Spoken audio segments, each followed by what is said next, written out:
Hey guys, what's going on? It's your boy Bowser Jr. Fan 13. So, we finally beat Mega Man, the first game in the series, and now it's time for us to take on the very next game, Mega Man 2, the game that everyone loves. This is the most popular Mega Man game in the whole franchise. Well, at least it was, but more on that later. In the year of 2000X, a super robot named Mega Man was created. Dr. Light created Mega Man to stop the evil desires of Dr. Wily. However, after his defeat, Dr. Wily created 8 of his own robots to counter Mega Man. Oh snap. So it looks like Wily didn't learn his lesson from the last game after all. Oh, I love this intro. It is so cool and so cinematic. Look at Mega Man flowing in the wind with his hair and this awesome title screen music. It is just, masterpiece. This is how you start up a game, folks.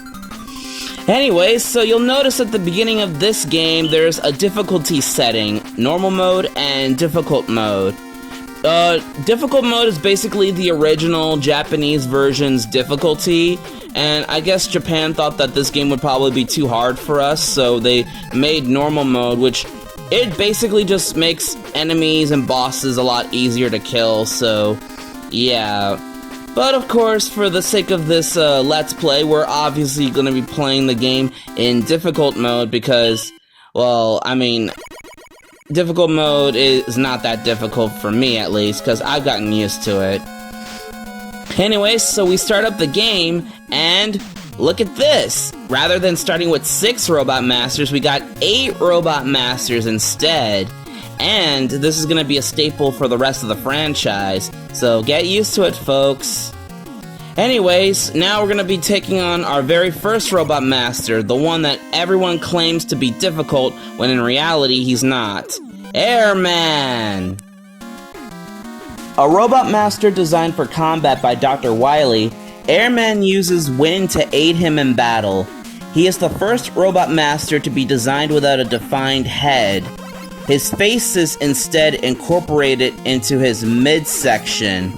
This body supposedly worked out so well from a design perspective that Wily dubbed it the Airman type, and went on to reuse and refine it in the creation of future Robot Masters such as Needleman. Oh, that's neat. Appearances aside, Airman is said to be dignified and stylish, sometimes to the point of being patronizing to others. He has a rivalry with Windman and dislikes autumn for its falling leaves. I wonder if that's got anything to do with his weakness. He also enjoys the Japanese card game Menko. So, earlier I stated that Windman was one of the hardest or most difficult Robot Masters in the game. Well, everyone says that, but in reality he's not. And what did I mean by that exactly? Well, you see, there was this little cool Japanese song that went viral on the internet in like the 2000s. It became sort of a meme, you know. So this song I'm talking about is called Airman ga Tatsunai, or I Can't Defeat Airman.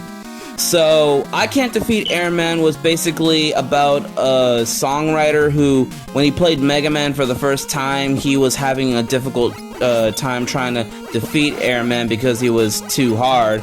And he even brought up how Woodman was difficult too. Now, Woodman I would understand, but Airman, he's not that difficult. Even in normal mode, he's a pushover. But anyways, listen, no offense to the songwriter, I'm sure they're a fantastic person in real life, and listen, I love Airman ga Tatsunai. I mean, it's one of the best Mega Man parody songs of all time. I would listen to it on a daily basis, and yeah, and with all due respect, as much as the song is cool and all, but I'm just saying, folks, I'm just saying that all that time that the writer spent making that song could have actually been spent trying to defeat Airman for reals. You know what I'm saying? But I believe that's what people call a skill issue. Well, okay, yeah, I probably shouldn't have said that, but, I mean... Alright, whatever. So, anyways, we're finally at Airman, and...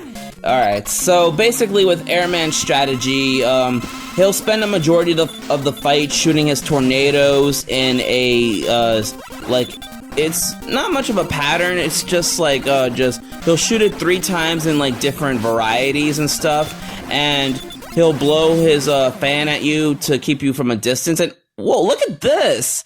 See, I managed to beat him with, even with low health. That was pretty, easy.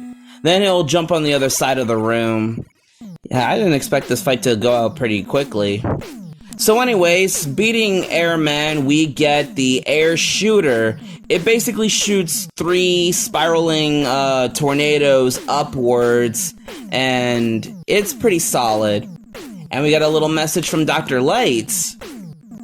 Item 2 completed. Get your weapons ready. So, when you defeat Airman, not only do you get his weapon, you get a little gadget called Item 2. So there are these little item gadgets that Dr. Light will reward you for beating certain Robot Masters. Item 2 basically gives you a little jet board that allows you to, like, fly around the stage and stuff, and hover over platforms and stuff. And of course, this game also introduced the password system for people who want to save their progress, but we're not really gonna need that, obviously. But yeah, it's pretty cool. So the jet board from Item 2 is pretty neat. And let me show you guys a pretty cool trick. So when you select a Robot Master and you hold down the shoot button while pressing start, the stars that would normally appear on screen gets turned into birds. Isn't that pretty neat? Yeah, that's a pretty cool trick. I mean, it's not much, but yeah. Anyways, now we're gonna go take on Crashman, who was our next Robot Master.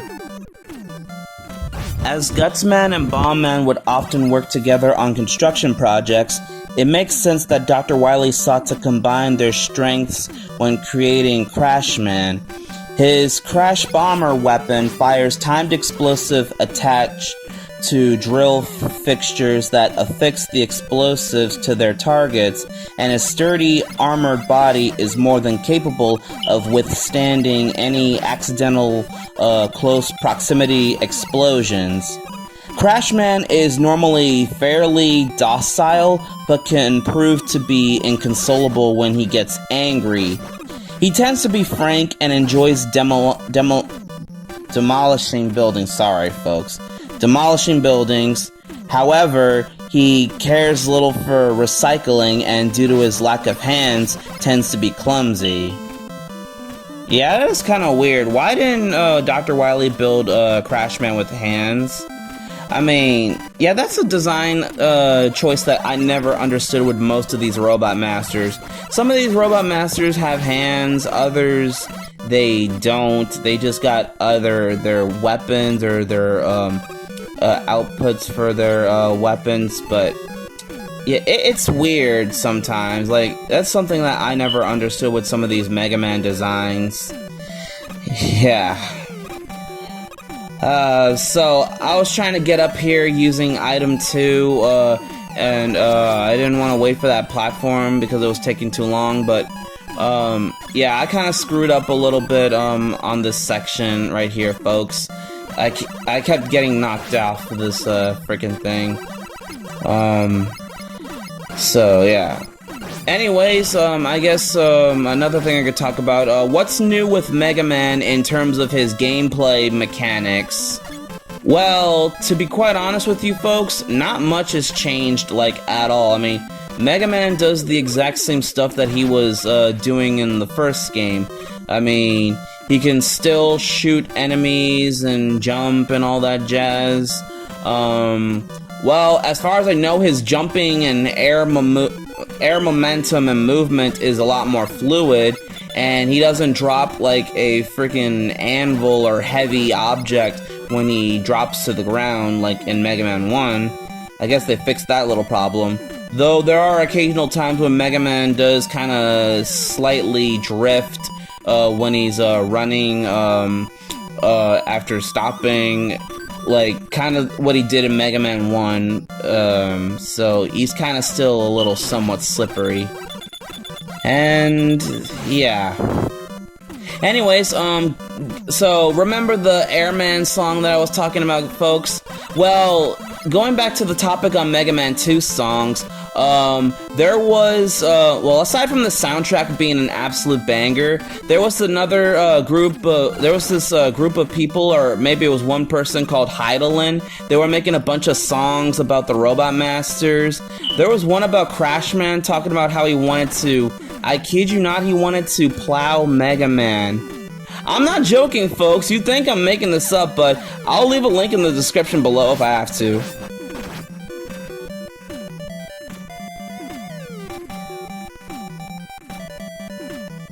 Anyways, this little item that you see over here that looks like a can, this is introduced to the Mega Man series. It's called an energy tank, or an E-tank for short.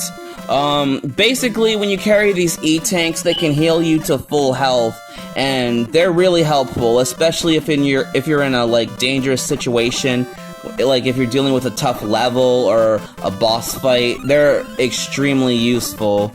So whenever you see an E-tank, grab it. It'll help you in the long run.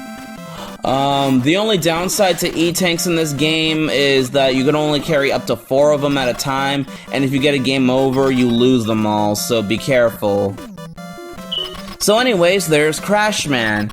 He's a rather easy boss. He jumps every time you shoot, and he'll shoot his Crash Bomber afterwards, but he's very easy to dodge, and he's very easy to predict and all that stuff, and yeah. That's how you deal with Crashman. Anyways, beating Crashman gives us his Crash Bomber, which is a little bomb that clings onto walls and stuff. And when it explodes, it can also explode barriers too, leading to secret paths and hidden items that you might need. But yeah, that's all I gotta say, folks. So thank you guys for watching. If you like this video, like, comment, share, and subscribe. And I shall be seeing you guys in part 2 of Mega Man 2. Peace out, everyone.